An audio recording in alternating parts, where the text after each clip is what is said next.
Nosso tema de hoje é o trilho certo.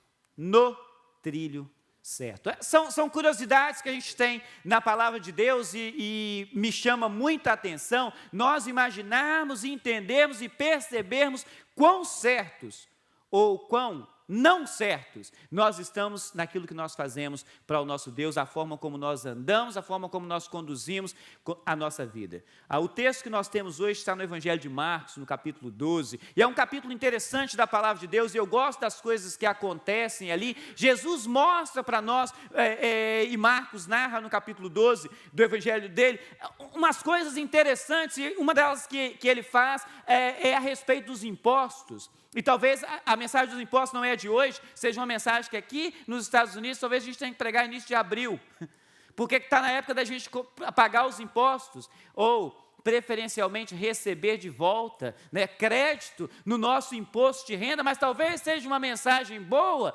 e incentivadora para aqueles que gostam de sonegar os impostos, Eu pago imposto daquilo que eu recebo cash também, ou só do que eu recebo cheque? E Jesus dá uma informação interessante para as pessoas que estão ali. Elas chamam Jesus, na realidade, os líderes religiosos daquela região que estavam interessados em pegar Jesus em alguma falta, e eles falam isso: ô mestre, o que você acha? A gente tem que pagar imposto ou não? A gente paga imposto ou não? E Jesus fica meio chateado com eles e fala o seguinte: me traz uma moeda aí. E eles levam para ele uma moeda, e ele olha e fala: de quem que é essa inscrição que está aqui? De quem que é essa imagem que está aqui? E as pessoas falam, sem dúvida nenhuma, Benjamin Franklin. Não é Benjamin Franklin não, essa é a nota de $100, É do César, do imperador. E Jesus fala uma expressão que nós todos conhecemos, talvez você não se lembre que está aí: a César o que é de César, para Deus o que é de Deus. E eles falam: uau, esse camarada sabe sair de num bom português, uma saia justa. Ele sabe andar nessas coisas, ele sabe conduzir, mas eles não estavam satisfeitos. E havia um grupo dos líderes religiosos daquela ocasião, os saduceus, que eles não acreditavam na ressurreição. A base da fé cristã é a ressurreição. Aliás, o apóstolo Paulo fala isso: se Jesus Cristo não ressuscitou, essas coisas, tudo que vocês estão falando e fazendo é à toa, não serve absolutamente para nada. Se não existe ressurreição, tudo isso aqui é à toa, não serve para nada. Os saduceus não acreditavam na ressurreição, e as coisas que Jesus falava eram a respeito da ressurreição. E um dia, eles andando na beira dele, lá em Marcos narra isso também no capítulo 12, eles falam com ele assim: mestre, Moisés deu ordem na lei que se alguém se casar com uma mulher e não tiver filhos, e essa pessoa morrer, o irmão tem que assumir a mulher e ter filhos para herdar aquilo que é do irmão falecido. E eu imagino que Jesus parou e falou assim: Ele falou: a história é o seguinte, tinham 7 irmãos, eles contam para Jesus. Um casou com a mulher, não teve filhos. O outro casou com a mulher, o segundo também não teve filhos, morreu. O terceiro, por fim, casaram os 7 com a mulher, ninguém teve filho, e por fim a mulher também morreu. Aí eles fazem a pergunta para Jesus: quando chegar na ressurreição, não é perguntar quantos filhos que ela tinha, não, essa é a história que a gente faz para poder prestar atenção. Fala assim: de quem que ela vai ser mulher, uma vez que os 7 casaram com ela? Jesus dá uma informação que para mim e para você serve nesse minuto, talvez das coisas mais altas que nós podemos ter para que a nossa vida cristã seja uma vida cristã sadia. Jesus fala com eles: deixa eu falar com vocês um negócio, essa é a minha tradução, tá? Vocês erram porque vocês não conhecem nem as Escrituras e nem o poder de Deus, porque no céu não se casa e nem se dá em casamento, mas quando vocês estiverem lá, vão ser todo mundo como os anjos, e eles vão embora chateados porque Jesus tinha respostas brilhantes. O que me chama a atenção, porque nós vivemos num momento em que, erradamente, as pessoas às vezes assumem que elas vão ter condições de estar muito bem na presença de Deus, simplesmente conhecendo a palavra de Deus. Eu vou dizer para você: não. E Jesus dá a chave para a gente, por que não? Vocês erram porque vocês não conhecem nem as Escrituras e nem o poder de Deus. E a Bíblia é tão clara em relação a isso que ela fala: a letra mata, o que dá vida é o Espírito.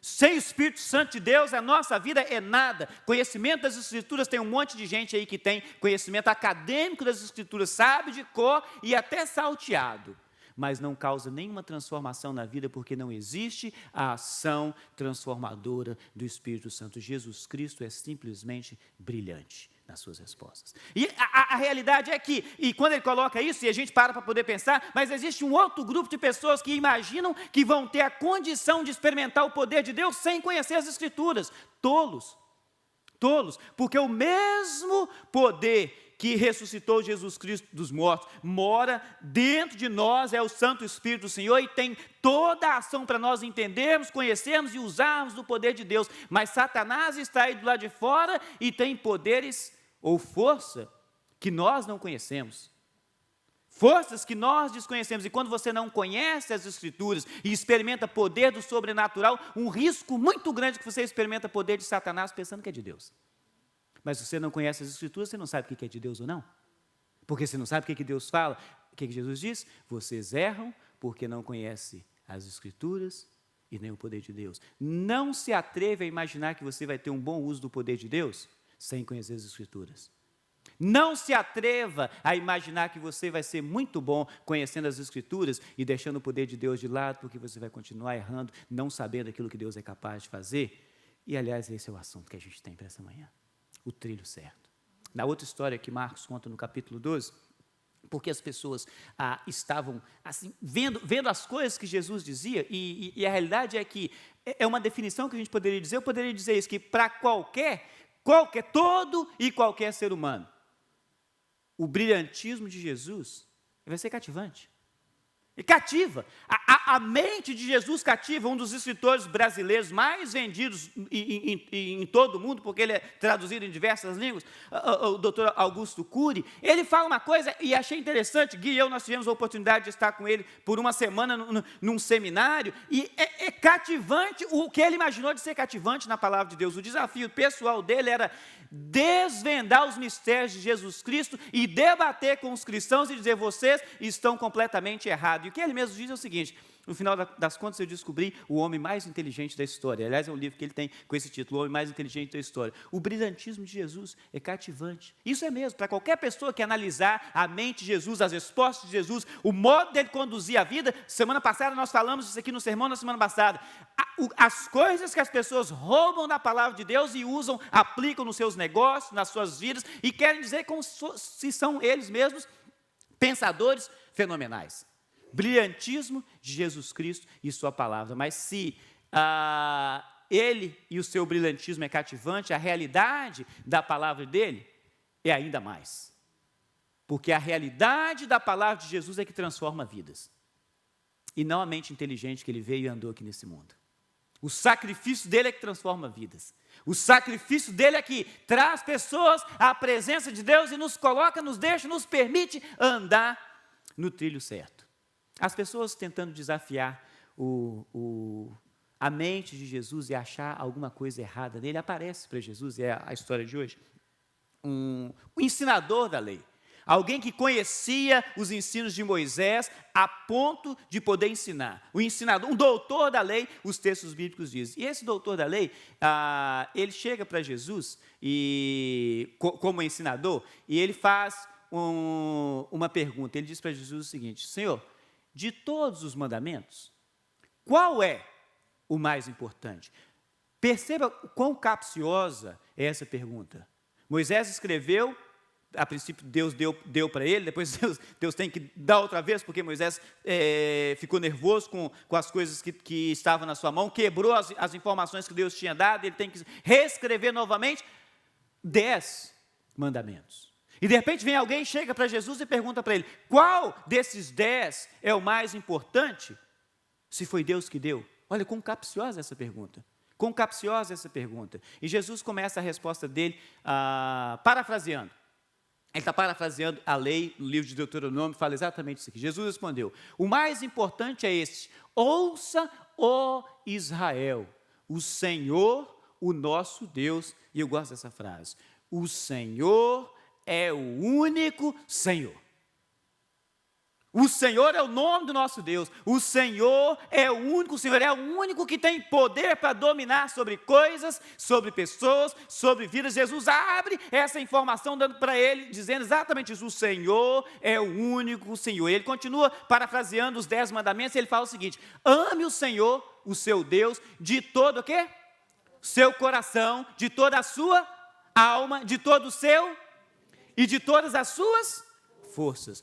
Todo o coração, toda a sua alma, todo o seu entendimento e todas as suas forças. Uma coisa que é comum no trilho que o mundo anda, não necessariamente o trilho certo, é que a gente tem paixão, é que a gente tem emoção, é que a gente tem vibração para toda e qualquer coisa que não sejam as coisas de Deus. A gente tem vibração para o nosso time de futebol.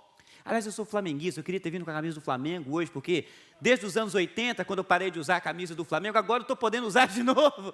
O time está bom, a gente tem vibração, você pode estar empolgado, você pode falar as coisas, porque a gente tem vibração. Você assiste o jogo, o coração bate, você tem vibração, você faz o gol, você pula para cima. Não faz isso para Deus não, porque as pessoas já começam a te olhar meio de cara feia, meio de cara errado. Essa pessoa é um fanático. Se você torce para o seu time, ele é um fã. Se você torce para Jesus, você é um fanático. Olha que coisa. Como que o mundo reage, como que as coisas são, mas Jesus destaca o que Moisés já tinha falado, porque era Deus que tinha falado: ame o Senhor teu Deus de todo o teu coração, toda a tua alma, o teu entendimento, com todas as suas forças. Um dia desse aí, aqui fui para a reunião das mulheres da igreja, que aliás as mulheres da igreja estão fazendo um trabalho maravilhoso nas reuniões, né? Glória a Deus. Aqui foi para a reunião das mulheres e levou a Sara, e eu e Johnny ficamos fazendo coisa de homem em casa, assistindo filme, comendo pipoca. E eu falei com ele: filho, a gente vai assistir filme e vai comer pipoca. E falei: que filme você quer assistir? E ele falou, tipo assim, um filme recente, muito bom. Ele falou: pai, eu quero assistir Karate Kid. No bom português, Karate Kid. Vou assistir, não, vamos assistir então Karate Kid. Sentamos lá, comemos a nossa pipoca e começamos a assistir, e de repente o molequinho começa a apanhar no filme. Se você já assistiu, você lembra dele. Se você não assistiu, assiste ele lá de novo. Já é velho, já é o filme. O menino começa a apanhar e o Johnny começa a chorar. Eu falei: e agora eu vou fazer? Era o tempo legal do menino estar aqui, a gente está assistindo, comendo pipoca, o menino começa a chorar. O que foi, filho? O menino vai apanhar. Eu falei: filho. E eu tentando convencer ele, não querendo dar spoiler do filme. Falei: filho, mas fica tranquilo. E o coraçãozinho do menino batia, vibrava, ele começando a chorar. O menino vai apanhar, pai, o menino vai apanhar. Eu falei: filho, relaxa. E como ele não relaxava de jeito nenhum, eu falei: agora eu vou ter que falar: filho, ele vai ganhar. Ele vai ganhar. Ele vai ganhar. Aí, para minha surpresa, sabe o que ele falou? Eu sei. Eu falei: então por que você está chorando? Ele falou: não, estou chorando porque o menino vai apanhar. Eu falei: mas e como que você sabe? Ele falou: já assisti o filme. Para um filme que você já assistiu, o coração continua batendo. Para um mocinho que você sabe que vai ganhar. A sua emoção, a sua vibração, o seu pensamento é do mesmo jeito quando você está adorando a Jesus Cristo? Tem a mesma emoção? Tem a mesma coisa? Tem a mesma vibração? Tem a mesma coisa? O trilho do mundo diz que você não pode ter. O trilho de Jesus Cristo fala isso aqui: ame o Senhor, seu Deus, com todo o coração, alma, entendimento, forças. Se você me conhece há mais tempo, e a gente bate papo há mais tempo, você sabe que eu oro especificamente por algumas celebridades aqui dos Estados Unidos. O meu pensamento é o seguinte: se essas pessoas tiverem pessoas à sua volta que vão falar da palavra de Deus, de um modo que eles vão entender, mesmo com a loucura que eles vivem, nos ambientes que eles vivem, eles vão entender a palavra, porque a palavra de Deus diz o seguinte: que a fé vem pelo ouvir e ouvir a palavra de Deus. Essas pessoas precisam de pessoas que vão falar de Deus à volta deles. Que tipo de gente é esse que tem acesso a essas pessoas? Não faço ideia. Talvez não vai ser eu com a minha carinha de crente, que chega em qualquer lugar as pessoas dizem. Talvez vai ser um com as caras de tão doido quanto eles mesmos. Mas eles precisam de gente que vai falar para eles a palavra de Deus. E eu oro por algumas pessoas em específico. Mas, mais recentemente, se você acompanha a cultura popular, você vê que alguém que é famoso está declarando fé em Jesus Cristo. Mas uma coisa que eu acho interessante, para todos nós, povo de Deus, e para toda a mídia do lado de fora, as pessoas caem de pau em cima.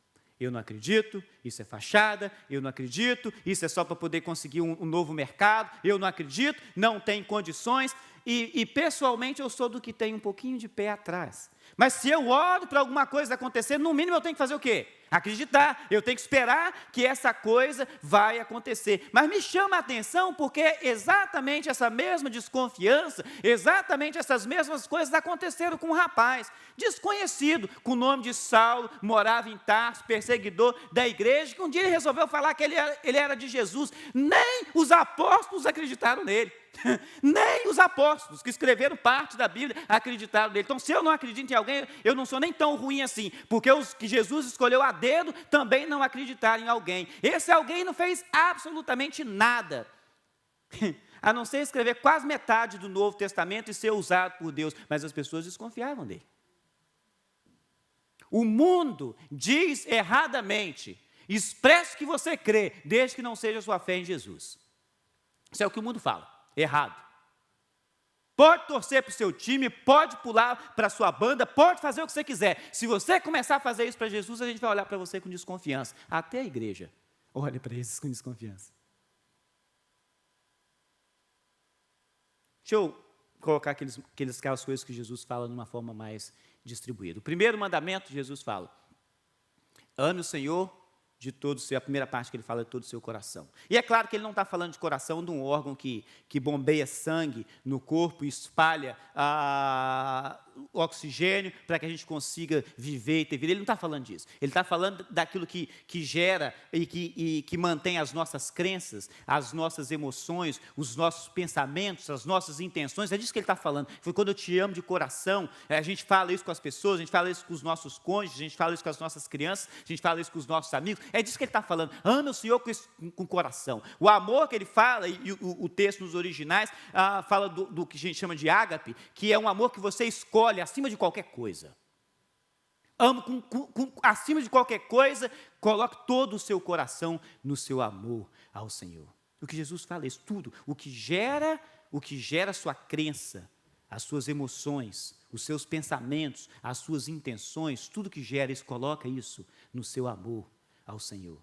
Ele vem e depois ele acrescenta, coloca a sua alma, e embora a alma seja muito parecido com essa coisa do sentimento, mas talvez a ideia de alma, de um texto nos originais da Bíblia, fala mais daquilo que gera a vida, que dá a vida para o ser humano, com tudo que é a sua vida. Ame ao Senhor com toda a sua vida.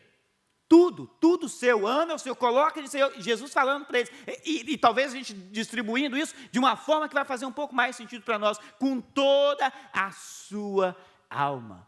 E a próxima coisa que ele fala, que é o entendimento, ela não tem nos textos de Deuteronômio, mas se você pensar no primeiro século, Jesus vivendo numa cultura que era influenciada por uma cultura grega, berço da civilização, os pensadores, todos que já tinham passado, todos gregos. E Jesus fala com o seu entendimento, com a sua coisa pensante. Coloca tudo isso aí no Senhor. Ame o Senhor com todas essas coisas. Com todas essas coisas. E por último ele diz, com toda a sua força, que falando da intenção de como você ama, com tudo que é força, a sua coisa física, toda a sua força. Ame o Senhor. Ame o Senhor. Ame o Senhor.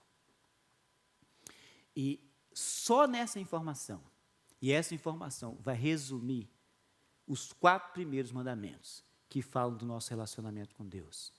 Dos 10 mandamentos, Jesus resume 4 em você amar a Deus com todo o seu coração, com toda a sua alma, com todo o seu entendimento e com todas as suas forças. Só nisso aí você mata os 4 primeiros mandamentos. Que Deus fala com Moisés, você não tem nenhum Deus acima de mim? Você não constrói imagem do que está no céu? Você não constrói imagem alguma, você não se dobra diante de imagem alguma. Deus é Deus, só o Senhor é Deus. Só o Senhor é Senhor. Só o Senhor é Senhor. Deixa eu falar com você uma coisa. Nessa manhã, quando você estiver fazendo as coisas que você faz, no seu trabalho, nos seus relacionamentos, lembra que você não tem como separar o que é de Deus e o que não é, porque Deus precisa estar acima de todas as coisas. Em tudo que você fizer, faça com uma paixão extrema, colocando o Senhor acima de todas as coisas, com todo o seu coração, com toda a sua alma, com todo o seu entendimento, com todas as suas forças. Esteja no trilho certo. Coloque isso aí, coração, alma, entendimento e forças no Senhor. Amém? Amém. Se esse primeiro mandamento resume os primeiros 4 que Moisés trouxe, de 10 que Deus tinha dado para ele, o segundo resume os 6 outros mandamentos. É o nosso relacionamento conosco mesmo e com as outras pessoas. Resume tudo isso aí, resume das coisas que a gente fala, que Moisés coloca lá. Você não cobiça as coisas do seu próximo, a terra do seu próximo, os bois do seu próximo, as ovelhas dos seus próximos, a mulher do seu próximo. Se você fizer o que Jesus vai falar como em segundo lugar em grandeza, nos mandamentos, você vai estar bem com os 6 últimos mandamentos dos 10 que Moisés trouxe. E Marcos 12, verso 31, ele diz o seguinte: o segundo é esse: ame o seu próximo como a si mesmo. Se você amar o seu próximo igual você ama você mesmo, você não vai cobiçar as coisas dele, porque você não quer que ninguém cobice as suas coisas, ou quer? Talvez você quer até que as pessoas fiquem com inveja das suas coisas, né? Deixa eu até fazer isso aqui para ver se alguém fica com inveja. Não é a melhor atitude que alguém poderia fazer. Na realidade, é a pior que alguém poderia fazer. Fazer coisa para tentar fazer inveja nas outras pessoas. Ame o seu próximo como você ama a você mesmo. O que eu quero para mim, eu quero para você. O que eu não quero para mim, eu não quero para você. A sua dor é minha dor. O seu problema é o meu problema. Ah, mas você tem tanto problema. Agora tenho que ficar carregando esse seu. Você tem problema demais. Você não podia ser uma pessoa um pouquinho melhor, não? Você não podia ser uma pessoa um pouquinho melhor. O seu problema é o meu problema. Sucaça, me caça. Ame o seu próximo igual você ama você mesmo. Há muito tempo eu percebi um detalhe nesse verso, eu sempre gosto de falar ele, gosto de passar para as outras pessoas também. É igual você ama você mesmo. Não é mais do que você ama você mesmo, não, tá? Não ama as pessoas mais do que você ama você mesmo, não, que você vai começar a ter dificuldades. Não ama as pessoas menos do que você ama você mesmo, não, que você vai começar a ter dificuldade.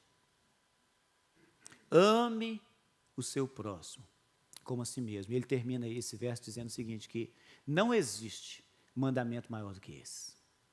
Só nisso aí, Jesus resume todas as coisas, e para a gente pensar se a gente está no trilho certo, a gente precisa descobrir nas nossas vidas, examinar as nossas vidas e saber, eu estou caminhando dessa forma? Esse é o trilho que eu estou andando? É dessa maneira que eu estou fazendo? Deus está acima de todas as coisas, e o meu próximo tem tanto valor para mim, quanto eu mesmo, quanto a mim mesmo. No ambiente que a gente vive, aqui nos Estados Unidos, principalmente esse último verso aí, difícil de acontecer. Mas se você quiser estar no trilho certo, você precisa deixar que o Espírito Santo de Deus te convença a viver dessa maneira. Deixar que o Espírito Santo de Deus te permita viver dessa maneira. E não da mesma forma como todo mundo faz, como todo mundo anda, como todo mundo faz isso, todo mundo faz aquilo. E a gente tem um ditado, talvez seja um ditado bem do português, que a voz do povo é a voz de Deus. Não necessariamente. Embora fosse plano de Deus que Jesus Cristo viesse a essa terra, se desse em favor de nós, foi a voz da multidão que gritou: crucifica-o. Não necessariamente a voz do povo é voz de Deus, a voz do povo é voz do povo, com o pensamento do povo, com as ideias do povo, com as ideologias do povo, que não necessariamente são os pensamentos, as ideias e o propósito de Deus. O trilho da humanidade nem sempre é o trilho de Deus. O trilho que a humanidade anda não necessariamente é o trilho que Deus anda. O trilho que eu e você andamos precisa ser o trilho que Deus tem para nós. Deus, acima de todas as coisas, com todo o nosso coração, com toda a nossa alma, com todo o nosso entendimento, com todas as nossas forças e o nosso próximo sendo amado como eu amo a mim mesmo. Esse é o trilho certo. Esse é o trilho certo. Esteja no trilho certo. Coloque toda a sua vida, nesses dois pensamentos de Jesus. São dois pensamentos simples, não necessariamente fáceis, são simples. Toda a estrutura das coisas que Jesus traz para nós são simples. Toda a estrutura das coisas que Deus dá para nós são simples, não necessariamente fáceis, mas Ele não disse que seria. E é por isso que Ele plantou o Espírito Santo dentro de você. Porque o Espírito Santo de Deus tem poder para todas as coisas, porque Ele é Deus. E é por isso que Ele mora dentro de nós. Para nos capacitar a viver andando, trilhando, caminhando no trilho correto. Vivendo uma vida que mesmo que nós estejamos na contramão da história, na contramão das pessoas, nós sejamos os únicos que não iremos fazer alguma coisa. Eu fiquei feliz, a gente não celebra Halloween na nossa casa, por razões óbvias, mas as nossas crianças foram para a escola essa semana, era a semana do Halloween aqui nos Estados Unidos, e o Johnny ainda não entende tão bem quanto a Sara, que já está um pouquinho maior, mas a Sara é tão engraçada que ela fica brava. Fulano celebra Halloween. Eu falo, filho, você não precisa ficar com raiva dela, não precisa ficar com raiva dele, continua fazendo o que você está fazendo. Mas uma coisa que eu fiquei feliz, da classe dela na escola, ela foi a única menina que não foi para o desfile do Halloween, e ela não estava triste por isso, e aquilo me chamou a atenção. Ela não estava triste por isso, ela era a única pessoa que não foi. Na verdade, ela estava alegre de ter sido a única pessoa que não foi. Um erro que a gente corre, um risco que a gente corre de cometer um erro, é de vez em quando a gente imaginar que a gente vai ficar sozinho na situação e a gente decidir com a multidão. Se você estiver certo, se você estiver certa, esqueça a multidão. Esqueça a multidão. Continue certo. Continue no trilho certo, mesmo que a locomotiva esteja vindo contrária a você. O resultado é um resultado eterno. O resultado é um resultado eterno. E quando a gente fala isso, e quando eu falo isso, talvez você que está me assistindo no vídeo, talvez você que esteja aqui nessa sala, é um fanático, né? Fala, não, eu amo a Jesus com todo o meu coração, com toda a minha alma, com todo o entendimento e com toda a minha força. Eu celebro a Jesus Cristo. Vivo. Eu tenho ousadia, confiança e coragem de proclamar isso em todo quanto é lugar. Eu não celebro a morte, eu celebro a vida. Eu celebro Jesus Cristo. Eu celebro Jesus Cristo. Eu celebro Jesus Cristo com todo o meu coração, com toda a minha alma, com todo o entendimento, com todas as forças que Deus me deu. Não são muitas, não, mas todas elas. Eu celebro a Deus. E eu celebro o meu Salvador, que não ficou na morte, mas que está vivo eternamente. Melhor pergunta que cada um de nós pode se fazer nessa manhã, talvez seja essa aqui. Eu estou no trilho certo? Eu caminho o trilho certo? Eu caminho o trilho que vai levar a minha vida a desfrutar uma eternidade com Jesus Cristo? Com tudo aquilo que Ele tem projetado para mim? Amém? Que seja o desejo dos nossos corações de servir ao Senhor com todo o nosso coração, alma, entendimento, forças e amar o nosso próximo, como nós amamos a nós mesmos. Caminhar, vivendo, andando, trilhando o trilho correto. Amém? Vamos ficar de pé, vamos orar ao Senhor mais uma vez.